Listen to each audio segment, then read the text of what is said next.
ভেঙে ফেলা হলো ফলতায় তৃণমূল নেতা জাহাঙ্গীরের পার্টি অফিস। সরকারি নয়নজুলি ভরাট করে অবৈধভাবে তৈরি করা হয়েছিল শ্রীরামপুরে জাহাঙ্গীরের এই পার্টি অফিস।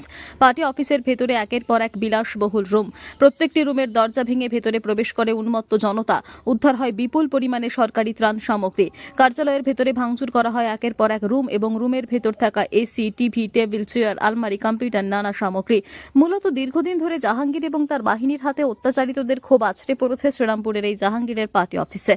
অন্যদিকে জাহাঙ্গীরের বাড়ি এবং পাড়ায় যেন স্বঘোষিত বন্ধ, তালা পড়া বাড়ি, থমথমে গোটা পাড়া। বাড়ির বাইরে বেরোচ্ছেন না কেউই।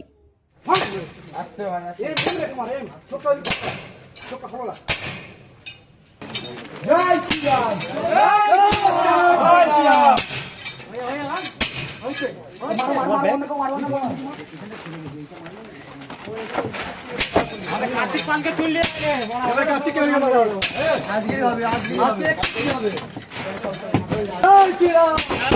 ভাই ছড়াই লেগে যাবে।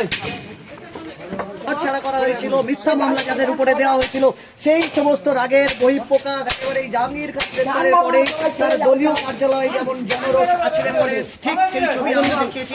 এবং ইতিমধ্যে এখন কিন্তু জাহাঙ্গীর খানের যে মেন দরজা, বাড়ির যে মেন দরজা, তাই ভেঙে ফেলা হলো। এই মুহূর্তে এক্সক্লুসিভলি সেই ছবি আমরা তুলে ধরছি।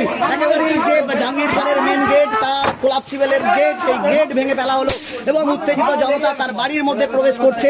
একেবারেই সেই ছবি আমরা সরাসরি দেখা